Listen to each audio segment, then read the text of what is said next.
sew some triangles together for our planetarium quilts. The best way to do this is to do it in a whole batch and do it all at the same time. So we're going to do all one side and then all another side, and we're going to press in between. I think you'll realize it goes faster, it goes more accurately that way, and all of a sudden you'll be finished. Huzzah. Okay, let's break this down. We're going to get one center triangle, kind of push you off to the side. Now remember, these are the mirrored versions of each other, so you can't just interchange them, okay? So especially if you have a print, if you have a solid, actually you can. These are totally reversible, but if you have a solid or a print, it really does matter which side things go. Okay, so whether you're left-handed or right-handed, maybe that'll make a difference which side you go with first. It actually doesn't matter even a little bit. Okay, I'm just gonna go with this side first. I'm gonna place right sides together. I'm gonna line up the tippy top of my triangle mountain right there. I'm gonna line that up. And then you'll notice that the end right here just kind of falls in line with that corner. Basically falls in line with that corner. I'm also gonna throw some pins in. Again, it doesn't matter which direction you pin. If you pin out or if you pin in like this. This way you will get poked sometimes, and this way you won't.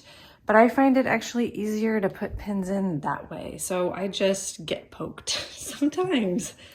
So when you're sewing a little tippy triangle for the first time, you may want to have a leader piece, which is just a little scrap piece of fabric. We've talked about it quite a bit. Once you get to sewing a batch of these, you're just going to be chain piecing. So you're just going to go vroom, vroom, vroom, right after the next. So a leader piece only really needs to happen with that very first one. Since this is my first one, I'm just going to go ahead and do that. And then you just feed it on in just like you were chain piecing. Of course, you know, once you sew everything, you're going to cut that leader piece. I'll just go ahead and cut it right now. But it's not important. It's literally a piece of fabric trash. Okay, I'm not going to sew over that pin.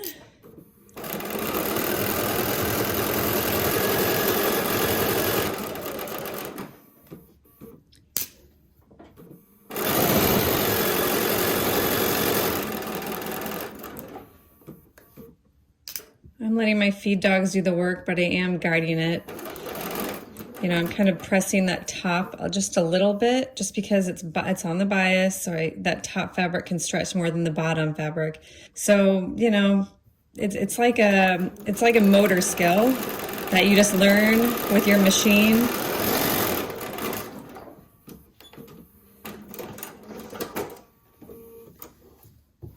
Okay, and that's what your seam looks like from top all the way to bottom. And I'll open it up, press it, and we'll move on. Okay, we're back. We sewed our 1/4 inch seam. I'm gonna have you get really close up here. You see how there's a little triangle? Some people call those dog ears. And then down here, oh, it just looks so sloppy. Just like, what's even happening? It's okay, we trim this block in the end. It's okay. All right, side number 2. Here we go, right here. Okay, your question is gonna be, what do I line up? You're actually gonna line up this bottom corner, just like the pattern says, because we wanna make sure that we have a 1/4 inch seam of this. We're gonna call this the printed, I don't know, the background, the triangle background. We wanna make sure we have a 1/4 inch seam up here, so that when everything gets sewn together, the tip of your triangle doesn't get eaten up in your seam, and it actually looks fabulously pointy. So use a lot of pins, or sew slowly, or do both.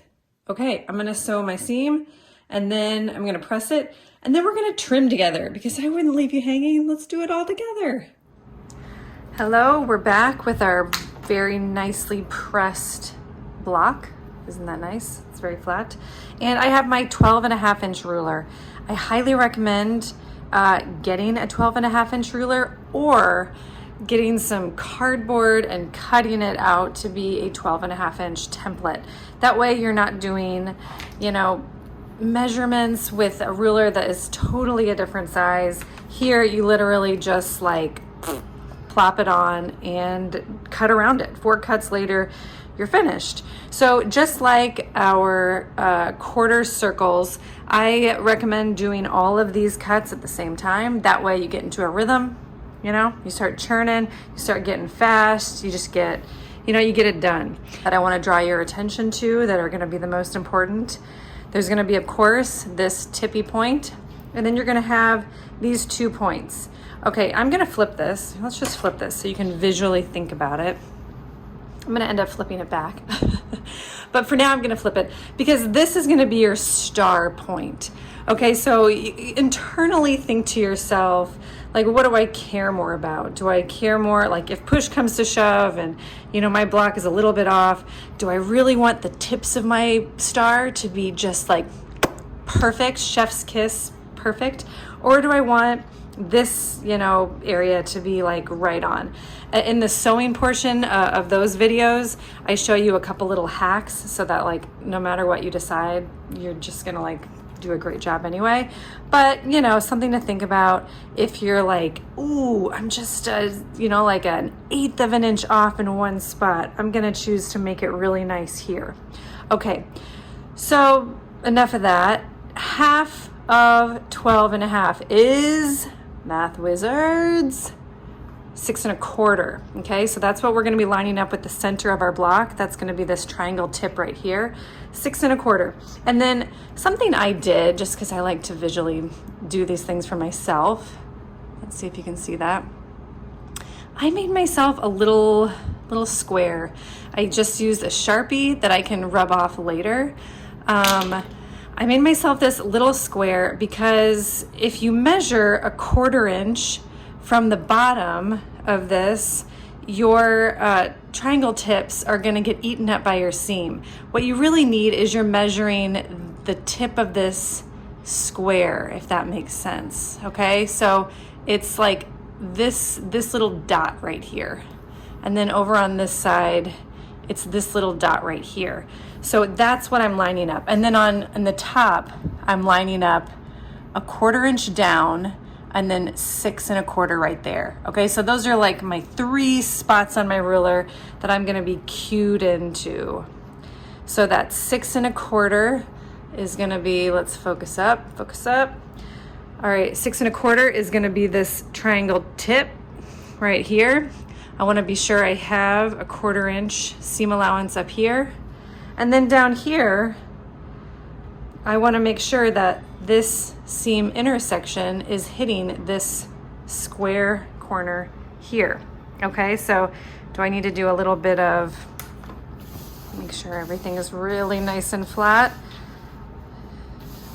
Okay, good. I'm gonna go back here.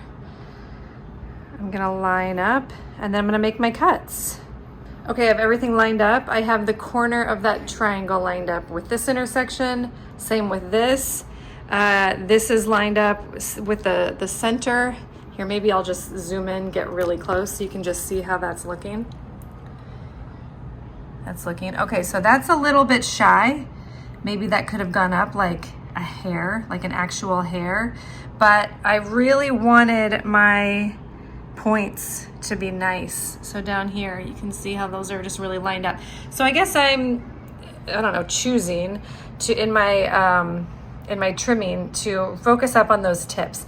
I know when I'm sewing, I can just sew a little bit scant so that I'm still gonna have it looking great in the end. Okay, let's cut. I'm gonna hold my hand solidly right in the center. I'm gonna cut and then cut without moving anything. I am going to rotate my body because I don't want to move this, because anytime you move something, it's going to shift.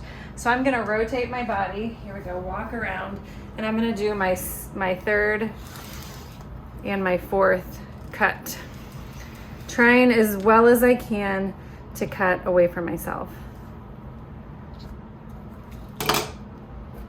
There we go.